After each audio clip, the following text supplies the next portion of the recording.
It's very simple. Until this government ends the sale of weapons to Israel, it will remain complicit in the mass murder of Palestinians in Gaza at the present time. Inquiry, and I call Jeremy Corbyn. Yeah. Thank you, Madam Deputy Speaker. I beg to move that leave be given to bring in a bill to make provision for establishing an independent public inquiry into UK involvement in Israeli military operations in Gaza, to require the inquiry to consider any UK military, economic or political cooperation with Israel since October 2023, including the sale, supply or use of weapons, surveillance aircraft and Royal Air Force bases, to provide the inquiry with the power to question ministers and officials about decisions taken in relation to UK involvement and for connected purposes. Madam Deputy Speaker, in the aftermath of the Iraq War, several attempts were made to establish an inquiry surrounding the conduct of British military operations. The government of the day spent many years resisting those attempts and those demands for an inquiry. However, they could not prevent the inevitable, and in 2016 we had the publication of the Chilcot Inquiry, which Sir John Chilcot had undertaken over several years. The report found serious failings within the British government, which ignored the warnings of millions of ordinary people who had been protesting on the streets against the invasion. I was leader of the Labour Party at that time when the report came out, and I apologised on behalf of the Labour Party for the catastrophic decision to go to war in Iraq. History is now repeating itself.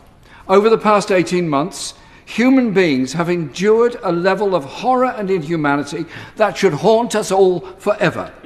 Entire families wiped out, limbs strewn across the street, mothers screaming for their children buried under the rubble, human beings being torn to pieces, doctors performing amputations without anaesthetic, children picking grass and dirt from the ground thinking they might find something edible to eat.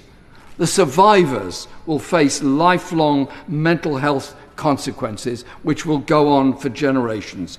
Home by home, hospital by hospital, generation by generation. We are not just witnessing a war, we are witnessing a genocide, this time live streamed all over the world. Today, the death toll in Gaza exceeds 61,000. And at least 110,000 people, or 1 in 20 of the entire population, have been severely injured. 2 Israeli officials are now wanted by the International Criminal Court for crimes against humanity. Madam Deputy Speaker, Britain has played a highly influential role in Israel's military operations. First, Britain has been supplying weapons to Israel, weapons that are being used to bomb the people of Palestine. This, of course, started with the previous Conservative government, but is continued with the current Labour government.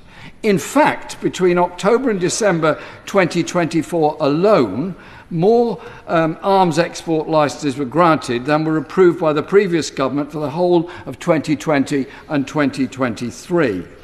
In September 23, the government suspended some licences but continued to allow the supply of F-35 components to the global pool. The Foreign Secretary has accepted the fact that F-35 jets are being used in violation of international humanitarian law, yet at the same time admits those parts go into the global supply chain and could therefore go to Israel. They know full well the implications. By justifying the continued licensing of these parts, our government is admitting its complicity in what are, quite clearly, war crimes. I find this truly astounding. The government is telling us loud and clear that its participation in this programme is more important than upholding international law and the Convention on Genocide. It's very simple. Until this government ends the sale of weapons to Israel, it will remain complicit in the mass murder of Palestinians in Gaza at the present time. Secondly, many of us have repeatedly been asking for the truth regarding the role of British military bases in Cyprus. Since October 23, Military cargo has been airlifted from RAF Akrotiri to Israel. This cargo has often travelled to Cyprus from US military bases in other parts of Europe. Meanwhile, RAF shadow aircraft have also been conducting nightly surveillance flights over Gaza. And when the Prime Minister visited RAF Akrotiri last December, he was telling troops the whole world and everyone back at home is relying on you. Quite a bit of what goes on here can't necessarily be talked about all of the time. We can't necessarily tell the world what you're doing. In a recent report by the British Palestine Committee, it says the UK government is engaged in military actions without being subject to parliamentary scrutiny, and that these actions implicate its institutions and officials in the gravest breaches of international law.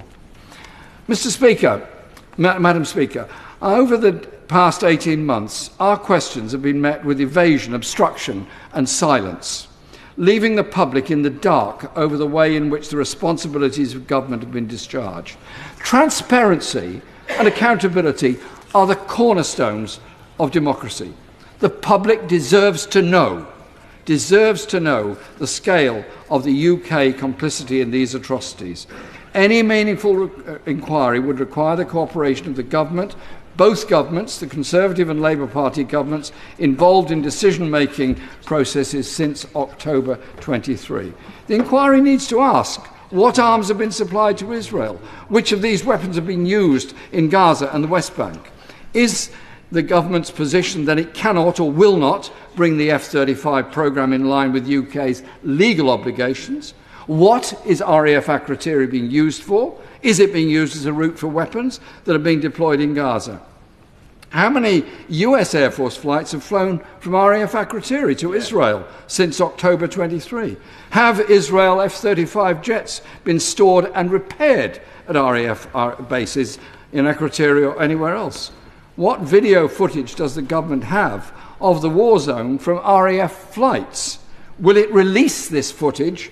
What intelligence has been passed on to Israel? What legal advice has the government received over an assessment of genocide, and when will it publish this advice? Mr. Speaker, I want to finish by reminding the House that in October 23, many of us called for an immediate ceasefire, for the bombing to stop, and for the release of all hostages. We condemned those attacks, but expressed alarm over the wholly disproportionate nature of the response. We warned that we were witnessing the beginning of the total annihilation of Gaza, and we pleaded with political leaders on both sides to call for peace. Today, some politicians have finally begun to backtrack a bit.